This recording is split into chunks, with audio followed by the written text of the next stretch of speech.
to the Wing Chun Temple YouTube channel. And today we are gathering with its founder, Brother Clark Tang, to talk about the journey, martial arts, and Wing Chun. Great, and also there's so many things to talk about because actually you're talking about Kung Fu. Kung Fu is a way of life. Remember we talk about, and you're gonna share something on yourself also. Yeah. And matter of fact, both of us, we're gonna share our journey, what martial art, especially Chinese Kung Fu, can do, really apply to our life. I mean, we studied a long time ago. Yep. And then we still practice. I think we practice until the way we die, until the day they die. If I don't know about you, but for me, if I don't do Kung Fu or I don't think about Kung Fu, it just make me not whole. You know what I mean? Something's missing. Yeah. So I know. So that's what our goal together. Master Victor, he's my Kung Fu brother. That's how we met each other through martial art. Believe me, martial art. Actually through boba tea. Sort of Kung Fu boba tea. Yeah, whatever. exactly. But martial art community, we bring together. As you know, that a true martial art. Now, I'm talking about a true martial art. We practice. The reason why we practice is that, we grew up. There's something, happen in our life. Whatever it is. I don't know. Everybody going through a certain way. However, to compensate whatever happened or our unhappiness in our life, Kung Fu come to play, and it tested time to time again that whatever happened, we apply. Well, beside God's, I mean, I believe in God, Christ Jesus, and all that, but also Kung Fu is also very, very useful in my life. Let me introduce you back to Master Victor. Could you tell your name and also a little bit about yourself? Well, I'm just Victor. I don't call myself anything close to. What's your student call you? I don't keep any students, and not good enough. Or that's kidding. Yeah. Well, when I came to America, I saw that the way of teaching here is just keep students in the school versus the real deal. Right. And that's why I don't keep anything. And anybody, Jocelyn and Ian, you saw them on set when we filmed documentary. They interviewed you about the war and stuff. But they're more of mentees of mine in terms of business, in terms of film. Right. Martial arts is hard stuff to do. Yes. And it takes will, perseverance, patience, take pain, discipline. And no, I don't think people really, in their majority, have that stuff. Everyone, I think it's a general trend. There is no shortcut for abs. There's no shortcut for a relationship. Correct. But now we live in the culture of fast food and everything. Look at the social media. Yes. Short form videos, reels. Right. Yeah. You can't be a black belt master in 6 months or 3 months. Yes. So, I don't keep any. I keep training myself. I keep training always in my mind. Right. I think that for men, we have to represent danger. Okay. We don't have to use it. Correct. But if we are not dangerous, we're useless and weak. So let's not say that, he's peaceful, that therefore he is good. No, he's weak. Yes. That's pathetic and that's nothing. Yes. And that's what we learn from martial arts. To represent danger. Just like, the Second Amendment, we have guns. Yeah. Okay. We don't use them, but we can. I agree with you. The same we thing. love Second Amendment, and we really do exercise that amendment. Yeah. I mean, could you imagine living in another country? They don't have a chance to do that. We in America, well, it's a skill, isn't it, brother? Almost like martial arts, a skill. It's a practice. When we need it, we can use it. Yeah. Also, like what intrigued me or interested me is that, you know, I met you almost 10 years ago, you know, when you first came, and, you know, we met, and then your journey of martial arts is very interesting, and how you share with me, and then how you learn the language. See, I'm Chinese. I don't want to speak Chinese. He wants to speak Mandarin pretty well. So anyway, when we go together, they always speak Mandarin to me, but I always point a finger to him. He's the one to do my translation. But anyway, for the sake of audience, that martial art really did apply in our life. And I know you since you've been here, you went through a lot of challenges. We don't have to talk about the challenges, but first, let's talk about your journey. When is the beginning? Why are you taking martial art? I mean, come on, you're a European guy. You're not Asian guy. You're not Chinese. Why are you interested in it? Especially Chinese Kung Fu too. You don't like. So my thing, what happened to me when I was 4. I was watching one of the episodes of the Golden Kung Fu films or series, whatever. It was like 45, 50-minute short-ish films. So it's a little shorter than a feature film. Right. And they just probably came to Europe, old films, Hong Kong, which is a really good school of film. And I was fascinated by a story that the 3 girls, 3 sisters, they were in magic and like clans fighting with clans for getting. Oh, I see. Okay. And one of them gave up her power to save her beloved guy, and she passed away. She died because she gave up her power. So I saw a weak guy and a girl who loved him and sacrificed her life to save his. Wow. Okay. I was 4. I felt something inside that I could right now remember the feeling. I feel it as strong as back then. Wow, okay. And I never want to be that guy who is a weak, pathetic thing. Right. He doesn't deserve to live, honestly. Right. So I started just figuring out, getting books. And I was little, I could barely read. Wow. So I started doing push-ups, and then my grandpa, he was a military veteran, and he taught me some exercises. Right. And he was the best in his division in gymnastics. Wow. So he taught me, pull-ups and push-ups and all these basic things. And then I kept wanting to study Chinese martial arts because of its culture, because of its depth. Right. It's not limited by one movement here like karate. With no disrespect to karate, great martial arts. Yes. It's just what I felt. Yes. You know, some people feel for Thai boxing. I agree. Some people, so it's just personal. Yeah. I get you. Yeah. And then my parents didn't really know the difference between karate, kung fu. Well, a lot of people, even Asian, we don't understand. Yeah. So just because my dad knew a good coach, he was a good man. Right. He let me study. I started with Shotokan karate, which was probably the most common, still is. And with that coach, I learned quite a few good lessons in life. I think one of the first lessons was never to lie. Okay. I told you today when we were driving. Yeah, share that with our audience. I was a little munchkin, at the 3rd grade, right? And right. I saw other fellow students going and telling the coach, like, hey, I feel stomach ache or whatever ache. And they would go and sit on the bench. And we would practice. Like, so in other words, they try to sort of like didn't want to work out, so this is their way, okay. And I'm like, I'm gonna do it. I didn't think about, it's lying, or it's just like, I wasn't awakened, I think. You just go through the motion or yeah. So I decided to come up to the coach, and he was showing the punch. This punch went into my stomach. I collapsed down. And then the coach told my dad that, hey, we had an accident. I said, nope, no accidents, nothing. I figured out that was my fault. I knew I was lying, nothing. I was not in pain. I was just lazy. And since then I learned my lesson. I would never say that is not the truth. Right. I have a very harsh rule for myself and for people who are with me. There's no point in lying. Right.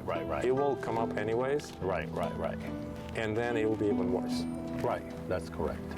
sometimes when it's not necessary, I might not say the whole truth.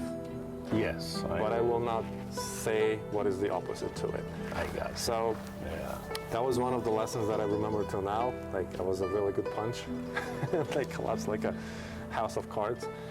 But since then, so many great lessons until I found my other coach, and then my Shifu, the Chinese martial arts coach. The first one, the second one, I have a few of them, 4 of them. And it's been a journey. It's been quite a few years, and a lot of cool Now, you went through a lot of competition and all that. You were a champ in Europe, So could you talk about that a little bit? I mean, I would love to hear. I know you share with me and share other people, but... Well, in Wushu, we have divisions of Taolu, which is technical performance, which you show a style, long fist, southern fist, Yung Chun, whatever. And we have Sanda, which is a free fight. And in Europe and then on the world level, I competed in Taolu. And then I felt myself, I don't think it's enough. I want to know if I can take a punch in my face and still keep standing. So then in 2013, I decided to compete in New York. I signed myself for a Sanda championship. Sanda, you know what Sanda is? It's a free fighting. Yeah, it's basically like MMA, just some differences in rules, and it really depends on the tournament. If they want to go rough or they want to go gentle. I've seen those. That one was really fun because we didn't have anything gentle, and I got an opponent who was in the way higher weight class than me. I was 90 kilos, so it's about 180 pounds, and he was 260. Oh wow, that's a big difference. So the president of the competition comes to me and says, "Would you mind fighting this guy?" I was the only one from Europe. Oh, okay. And I know he is from the 2nd UFC division. Right. Why? I never fought officially. Only sparring in the gym, which doesn't count. I fought on the streets, but it's different. You throw a skip brick. It's different. Those are reality, and and then you have no rules. And here you have a bunch, and I know that's experienced guy. He's lower than me. He's big. He's a good wrestler, which I'm not a wrestler. I'm good with distance fighting because of my length. Long. And he's shorter than you, I'm sure, because you're 6'3"? It depends. In the morning, 6'4". Okay, So, he's a pretty tall guy. I'm 6', he's 6'4". He's taller than me. I try to. And it was. I call it the real martial arts. Baptizing of me. I got baptized then because that was the real challenge. You don't really run in the ring. But you feel the heartbeat. Yes. And then you adjust. You don't know what to do. And I'm not aggressive in life. And the opponent is. Yes. And I'm learning what to do because I'm seeing a buffalo with steam out of his nose. And I'm so he took it seriously. Yes. Well, we fought for money. We had a money price. So obviously, he wants the money. He's experiencing that stuff. I'm just la la la. You just enjoy the moment of it. The first round was like kissing an express train. I just took all of it. I lost by points. The second one, I won by points. And the third one, he lost because of the penalty. So he jumped behind and he tried to hit me here. That's illegal. And then we were wrestling on the ground. The judge came to separate us. He doesn't want to let me go. Well, I don't want to let it go. I want to win as well. So we dragged the judge in. We started rolling. 7 judges. Goodness. It was a cool show. I was beat up. And then I remember the medical people came to me and asked me who is the president, who is the vice president, to check if I'm still. Okay. Wow. I'm like, I know it's Obama. Who is the vice president? I have no idea, but I'm not local, so take it easy on me. Wow. But that was a good experience. That was the best experience. Because the first round that I lost, I had no idea what to do. I'm not aggressive to jump into a fight. Right. And my goal was, I want to see if I take a punch in my face, if I can stand. Right. Which I took a few, not that I wanted. And like, it's not that bad actually. I think it's just the what do you call adrenaline rush. When you have that adrenaline rush, you don't feel as much. I don't know, but you know what? For my first fight, my tournament, I was exactly feel like that. I thought I knew what I was doing, but when I went to that, my heart, I can feel my heart pumping, boom, boom, boom, and then after the few rounds, I go, hey, this is not bad, you know, and I got used to it. I started relaxed, playing with it. It's not that bad, but I guess the first time, you're facing the real fight, you're just like, oh, hey, this is serious, you know. Like, yeah. So I felt the beat, I felt the rush before the ring. Okay. Before the bell. Okay. When the bell rang, I didn't feel anything. I was just ha ha ha, you know. It's fun. Boom. It's still fun. Boom. Right. And then my mind thinks quickly. Okay, I can take one. I can take two. It was a good punch. It was not painful. You guys wear gloves? Yeah, or anything like we had some protection. Okay. It wasn't thick. Okay, that foam. Yeah, a little bit of foam, but it wasn't thick. It was. I wouldn't remember how many ounces, but it wasn't like the boxing with a good protection.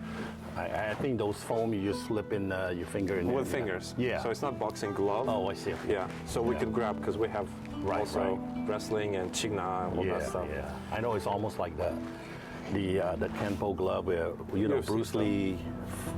But that's a little bit expensive. They have another version, which is grab, which is a little bit more affordable back then. I remember. Yeah, it could be. I don't remember. Yeah. But that was one of the greatest experiences. I remember myself going through that stuff, and then after I won it, thank God. Congratulations. Yeah. Well, it's back then. You know, it made me more of a man. It made me way more confident than I was. Right. Not that I was not confident. Right. I was. But now that I know that, hey, I can take punches. Right. And keep going. And I know that my will keeps me standing up. It's all in the mind, wasn't it? How the way you think, the mindset. That's what I'm thinking. You know, like you know, it's how you think. Yeah. If you let fear conquer you, and that's it. You're gonna be scared most of the time. But if you face that fear, when you understand fear, you feel good about yourself. You feel that you can do it. You know, it's not that bad. Yeah. Would you agree with that? Yeah. Oh, absolutely. Yeah. I returned back to the gym. I was a different person. Right. You know, and I keep that strength inside until today. And I think it was one of the best lessons for the whole life in terms of challenges. Right. I've gone through a lot of other types of challenges, but without that lesson, the other lessons would have. Yeah, that was like a stepping stone. You sort of like, if you really face that fear, that lesson will apply to the rest of your other challenges. You know, that's I think, you know, Wow, that's excellent. Yeah, and you know about other challenges. Yes, we're gonna save another video on that part. We definitely will. Yeah. But today we're gonna just want to talk about our journey, like how his journey come. So, well, martial art again. Where I'm coming from, I always like. It's part of self-defense, right? And the first self-defense I know is physical self-defense. And then also, I'm putting it in my note, and it's gonna be in the book soon. And also, mental self-defense, and then spiritual self-defense. Yeah.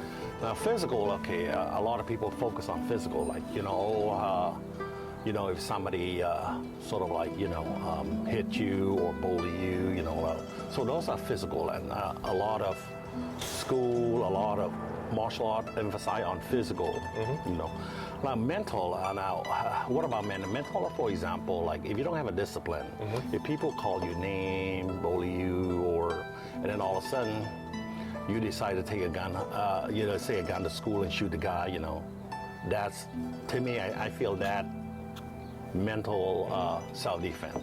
because, you know, if you do that, you're gonna be like, oh my God, you're deep in trouble. You know, a lot of kids doing that because they're scared, and that's what they do.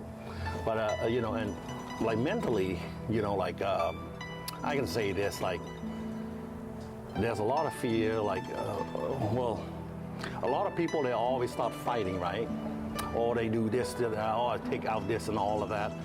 But in actual, they never get into a fight one. You know, they always, oh, is he a fight? My goodness, I got to a real fight, and it's not pretty. It's not like in the Kung Fu movies, you know. Oh yeah, you're not choreography. Something happened fast, and then all of a sudden, you know, something happened. One guy knocked down, but you also bruises as well. You know that it's not a clean fight. You know that, so that's the best way. Is like, yeah, not get into fight. See if you can resolve it in other ways. You know what I mean? Yeah. The thing that you mentioned, the kids or even adults are bringing guns or acting stupid in a way. You know, I've heard a very interesting quote that be aware of lazy, ambitious people. Only a weak person who is not trained, who has no goals, who is not achieving anything, will act that stupid. Yes. Because people, like when I was growing up, I was kind of chubby in the beginning. You know, in Europe, European mamas and nanny and grandmas, they would feed you, and if you have no cheeks, she feels that something is wrong. Right? And then some older students will call me whatever they want to call me. Right. Did I care? No. I have my purpose. I have my competition coming. Right. I have goals. It doesn't bother me. Like you're nobody. Yeah. I go compete. Yeah. I earn respect. See, that's what a martial art do to you. Give you that confidence. If anybody says something, that's not true. Whatever they say, it doesn't mean anything. You see that? That's part of mental self-defense. To me. You know, like And then the same thing, spiritual. You know. I know Anthony, Brother Kong's son, told me that they were somewhere maybe in Louisiana or something like that. Right. And some gentleman, respectful gentleman, approached him with probably a few ideas of some troubles. And he said that I'm with Jesus Christ. And they backed off. So he is confident. Obviously, he has the skill. Right.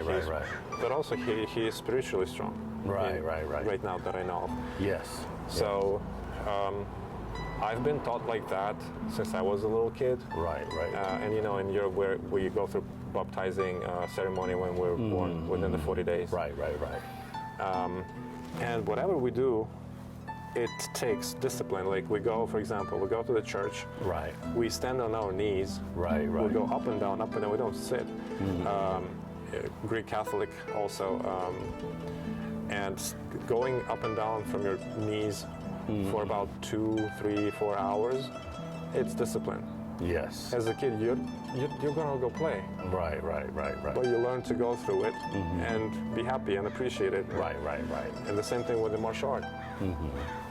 Right. So when you go through it, it builds your character. And what happens right now with the fast food culture. Right. When people gain success fast, it builds ego, and ego destroys you. Definitely. Only success when is built with the time, it builds your character. Yeah, you see a lot of stars, what they're going through, you know, how they all of a sudden they start being famous and all that, and it comes short-lived, and they don't get that attention or famous anymore, and then they get through the downfall, you know what I mean? So yeah. Well, with Hollywood, again, Hollywood, you know yourself, you've been connected with those folks for way longer than I am. It's fake. Yeah. What we see on the screen is way different. Yeah. Like when I met Bolo Young, the cool guy on the screen, not so cool in real life, for example. You know, he earned his whatever he earned, but my impression was okay, far away from my expectations. And having expectations is my own mistake, actually. Right. But I just take these guys as role models as for achieving something. Right. For example, Bruce Lee. Right. His persistence. Yes. He succeeded in Hollywood. His skill, not just in martial arts, that he promoted Chinese martial arts. To me, his most impressive skill was PR. Because he wasn't born here. Oh, he was born here. He wasn't. He didn't grow up here. Right. For Hollywood, he was kind of a stranger. Yes. He was always pushed away. Yes. Because of this, because of that, because of whatever. Right. The same with Arnold Schwarzenegger. Yes. A stranger, a foreigner, thick accent, blah blah blah blah blah. Right. But how they marketed themselves, the PR skill. How I they think, push themselves, they don't give up, and that's it. Yeah. Just keep going. Yeah, to me, that's an amazing thing. And we talked today about Sylvester Stallone, how straight his posture is, and that's why I'm at. Well, thanks to Brother Victor getting me back to the gym a little bit. So we need to keep our muscle. And when I was training with my first Shifu, his emphasis on physical strength was enormous. Yes.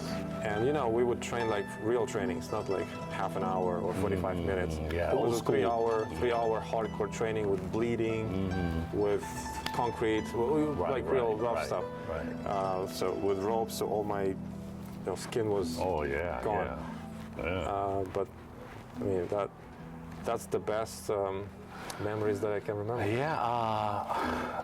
If you look at school right now, it's a little bit different. Like when I trained same way with my Sensei Martin, you met him. He used to be in the Marine. It was a hot day, and we went into the dojo. He turned on heater. There's no AC, no hot day. Turn on it. We almost pass out, and we keep doing, punching, keep going, almost pass out. Yeah. And that was an old school training, As of right now, you look at it, oh my God, it's a little bit, to me, kind of disappointing. What do you think of that? Like, martial arts school right now it seems like we can't discipline on anything, you know what I mean? Just like we pamper or... Well, coaches, they need to survive, so they need to keep the clients. Yes. So I see it from a business perspective, and I understand it. Yeah. On the other way, we have kids with misconceptions and delusions. That's true. They are martial artists. True. No, you're not even a dancer. Like what you do is ugly. You look ugly. Yeah. I think it's a very important skill to learn to understand what you really are. Right. Like in wushu, right? In competitive wushu, you have to be certainly straight. You have to have certain angles. Right. You have to have precision, like this, the way you move. To me, when I would do Changquan, for example, did I look good? No. I practiced it to keep my body fit, to keep the strength, to have the skill. Right. Was I good at it? No, and no one has to tell me that I am, because I know I'm not. There are people who are more natural for Changquan, and it looks fantastic on them. Right. To me, it looks 80%. Right. Southern style. But it's always room improvement the more you do. Always, it's the whole life. Definitely. But still, I would never be as good in Changquan as the natural people for Changquan. It's just the body thing. I see. I'm tall, and all these flips and jumps for me, they don't work as good. Okay. Nanquan, some of the pieces with the power, with the static, with the strength works for me. Again, with the gymnastics of it, no. I think got to do also with physics as well. Yeah. You know what I mean? The Like angles, how our body, stuff like that. Yeah. Tai Chi. Look good with me. It looks good with me. Again, certain things they don't. Right. Mostly it's the gymnastic part with jumps, with all that stuff, which is more modern, which is useless, which is just harming the body. But when you compete, you have to show. Right. And if I would compare myself to a Chinese practitioner who would practice the same amount of years, of course, they're better. Yes. I don't have to be delusional. Am I good with my skill? Can I fight? Can I be dangerous for people? Yeah. Well, yeah. Am I the best in the technique in the world? No. I won some championships. Some of them I didn't win. Again, it built my character. But I know that martial arts is not about showing the punch or showing the kick or showing the jump and perfect balance. Right. It will not help you, behind the buildings in the hood when you're actually protecting your face. Yeah. And if you remember, you saw old school films, even the old school Jet Li's films. Right. Their technique wasn't beautiful. You didn't have to be pretty. Right. And the short punches, you don't see them. Right. But they're effective. Right. So I question myself, like, what do I want? What is that I want from martial art? Right. And my feeling tells me I want it to be effective because I won't be competing my whole life. Wushu doesn't pay. Right. Wushu just consumes your body, your time. Obviously, it's a lot of time. It's a lot of money. Right. Because you don't earn any money. Right. You just invest.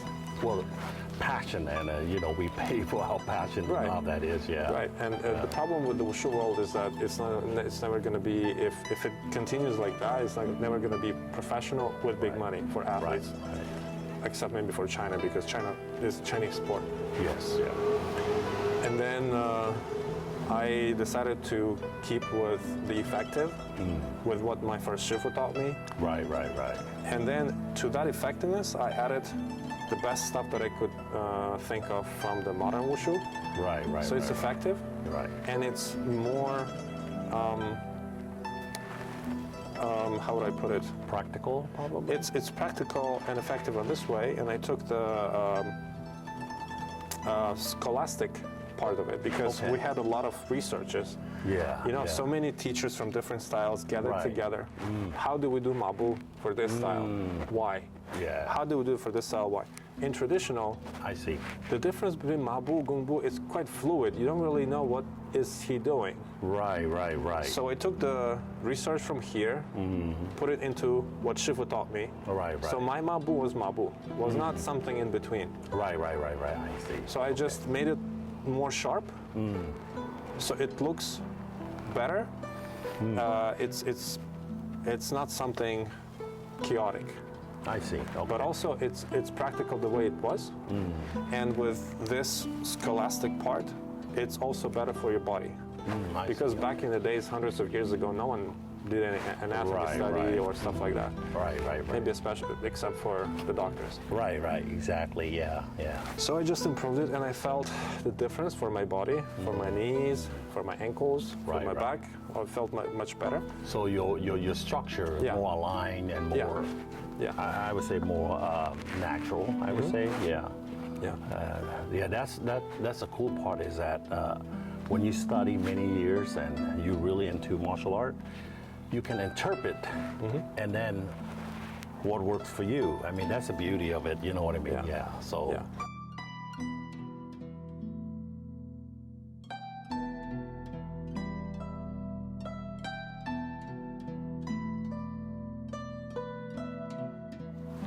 Well, we were coming back.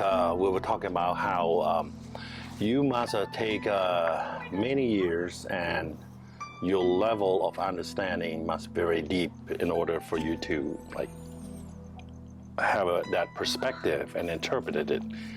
What really Kung Fu that customized to your body, own body. Yeah. So, could you expand a little bit on that? Yeah.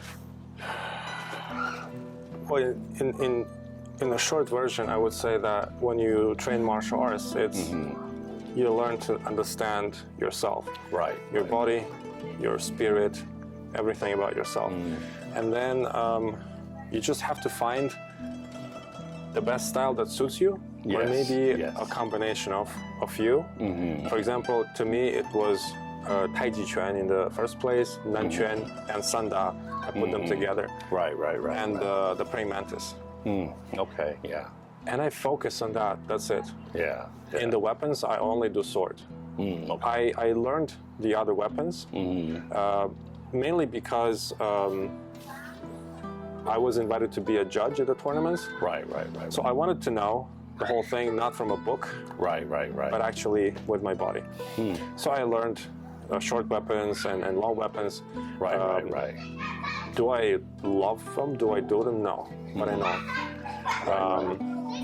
And I just kept training Taiji with a few variations, Yang, Sun, Wu, I'm not a big fan of Chan style. Yeah, I saw your Tai Chi form. It's beautiful. Yeah, and you know, you put that uniform on. It's just amazing. Yeah. So. Yeah. I hope that it looks good. Honestly, It looks good. what I keep working on, because you know you have to feel the flow of the chi, Yes. Yes. and that's what I focus on. Yes. When I am with a coach next to me, I appreciate when they can guide me on my angles, Right. because you can see that.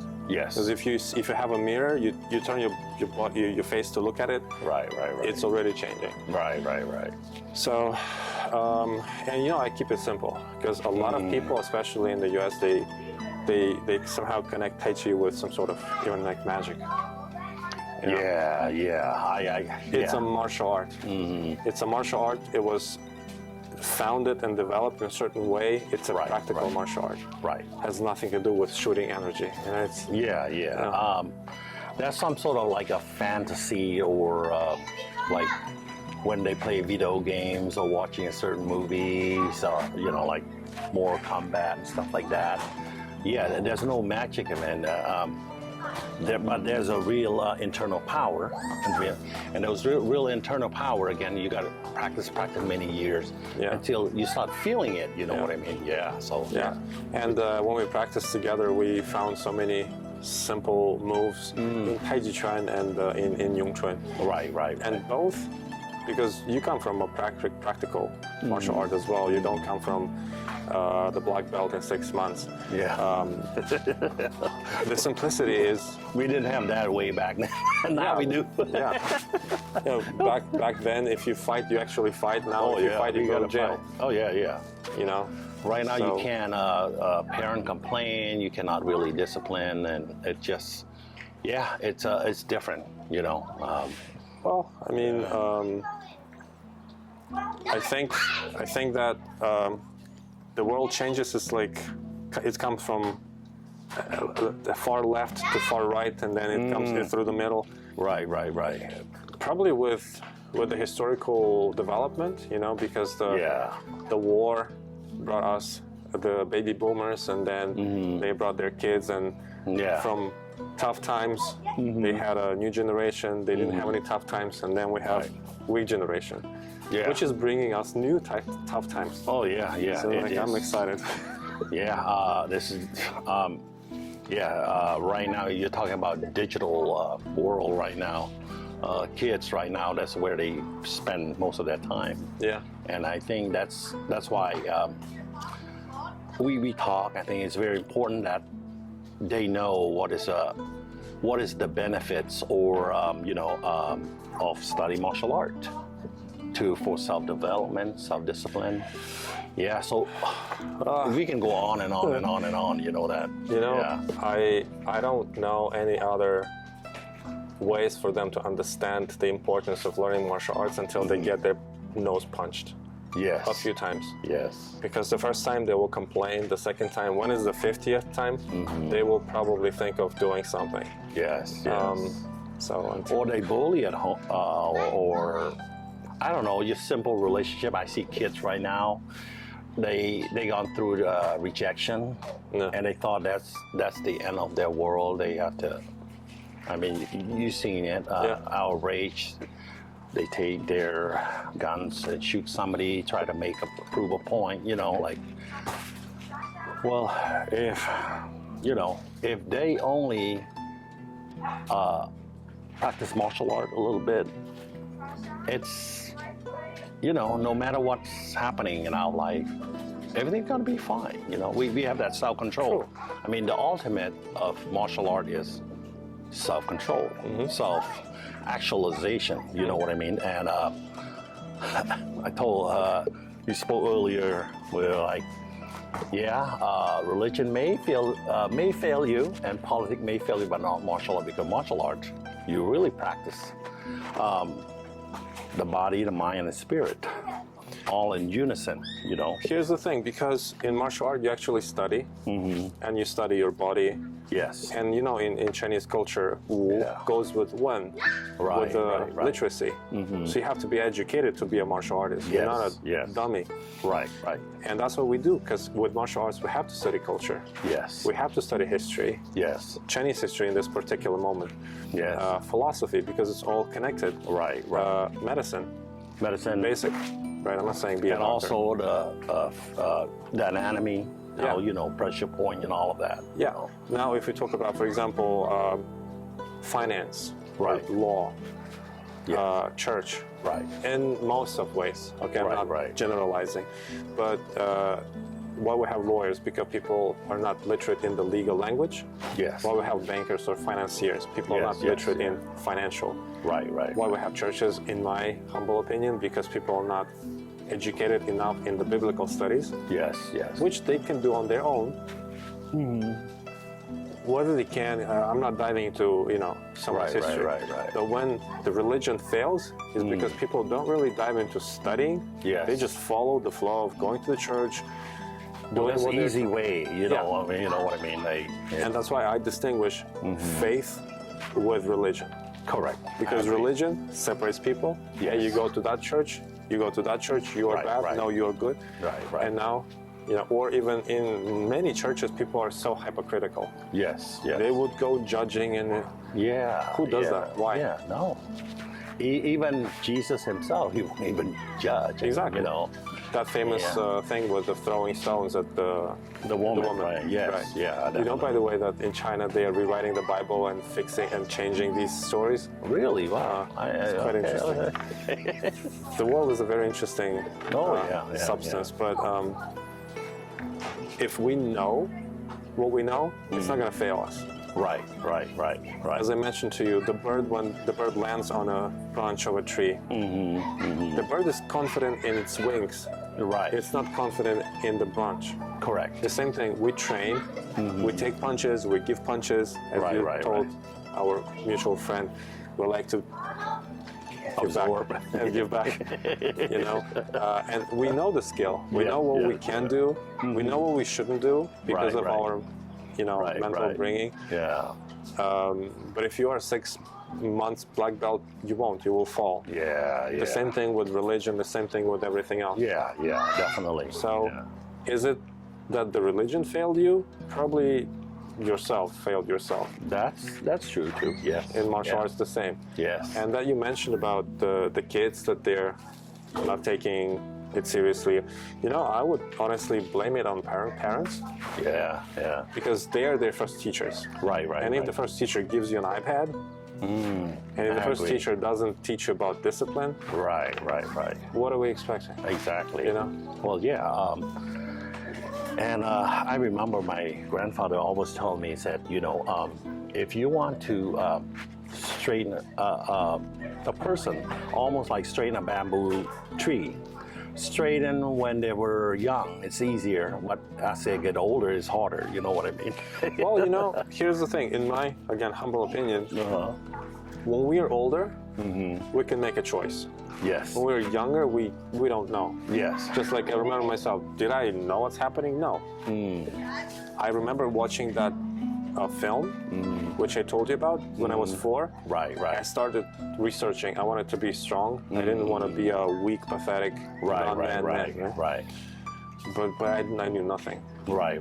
So back then, it's a great exposure. I think is very important. Like exposure to a good content, not the bad content. Yeah. So But when I'm older, now I can make a choice. Yes. And if even I have this curve in my bamboo, it's my responsibility now. Because now I know what's happening. Back then I didn't.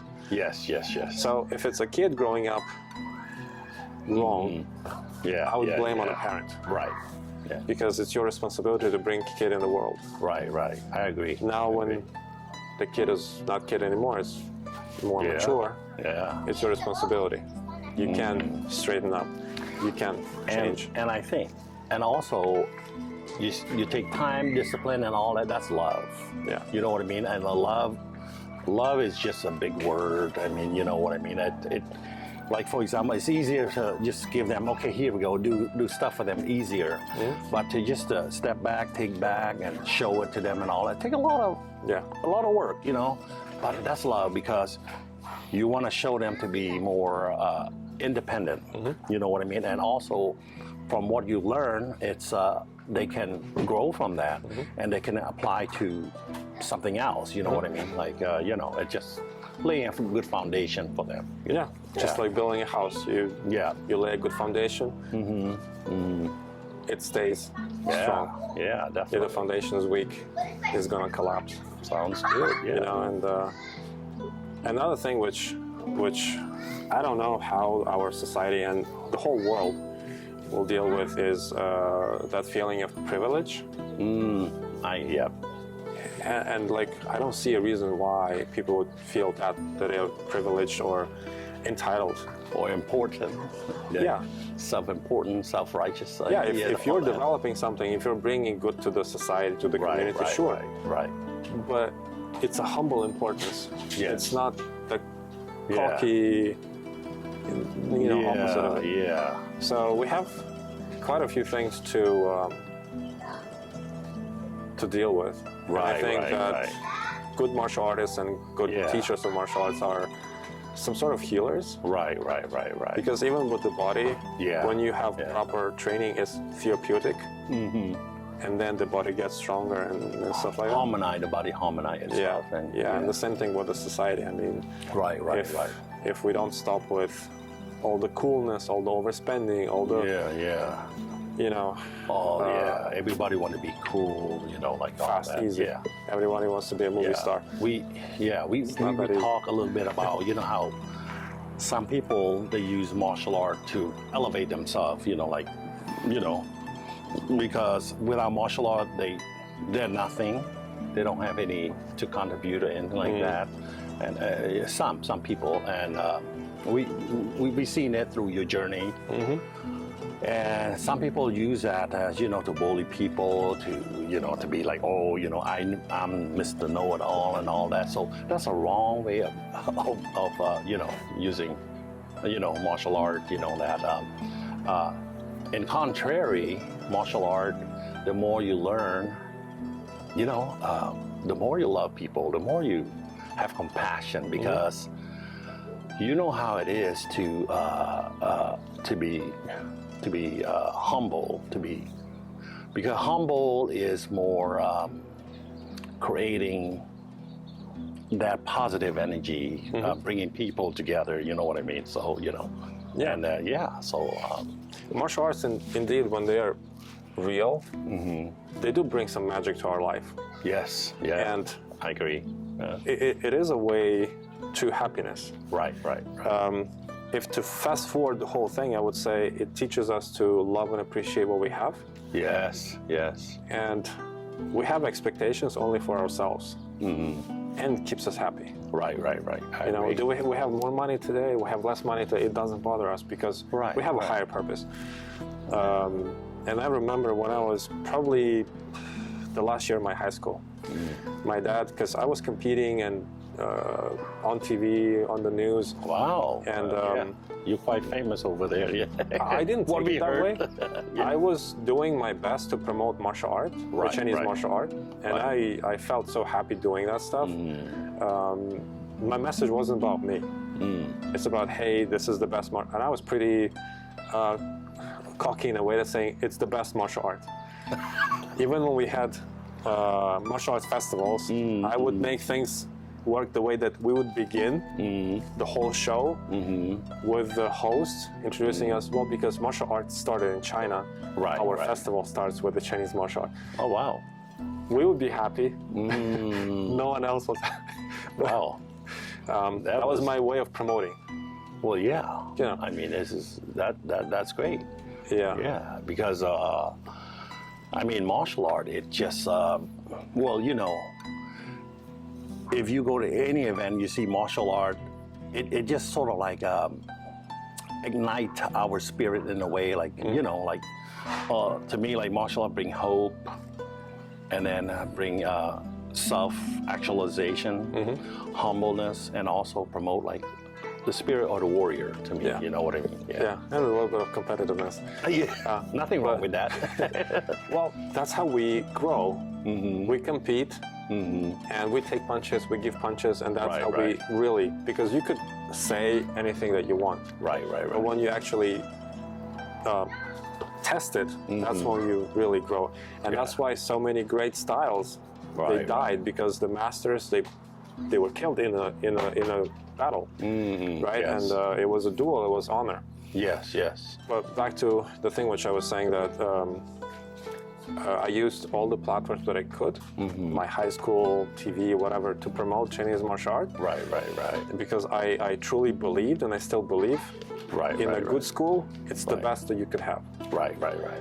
It's not sided on only kicking or only punching. It's the whole body development inside out, from chi to your knuckles. And it taught me to love and appreciate what I have.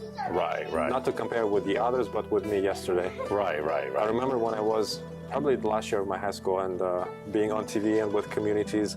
My parents, they're doctors, and some of their colleagues, they started their business in insurances and stuff like that.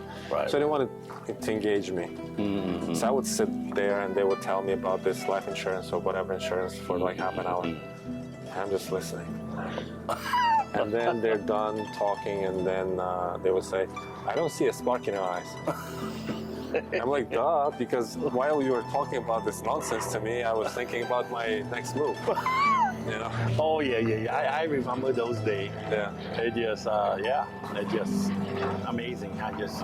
Well, whatever you do, just kung fu. Kung fu all day long. Yeah. And us, the combat martial artists, on one side, and combat professionals in the military on the other side. Right. That's the strength of the society, because in the worst case scenario, if the world goes bonkers, we're the one who can actually protect. We're the one who actually can take action. Those people. Guts. So I think that somehow, through whatever means, we would need to promote the importance of it. And begin with parents. Right. Like, hey, we'll be ready to have a kid. Right. Then have enough time for the kid, so the kid isn't spending time with a TV or iPad. And if we teach kids to be goal-oriented, we don't need to discipline them. Give the kid a goal. Hey, you want to be the best at it? Well, go practice. Right. And that's why I enjoy working with Jocelyn, with Ian, because I show them, hey, this is the goal. Do you want to be the best? Oh, they were great. I saw them when they were younger.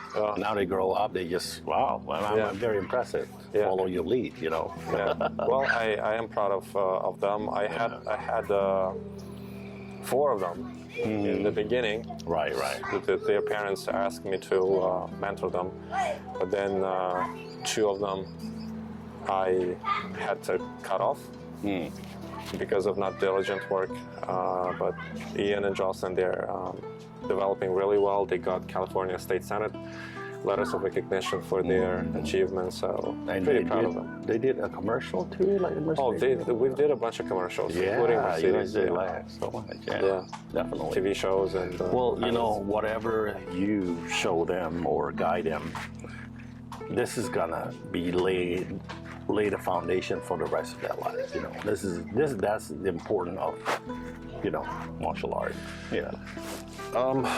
I don't give myself that of high credit, because they have their parents, and what their parents were investing in them. Right. That's what's gonna work. Right.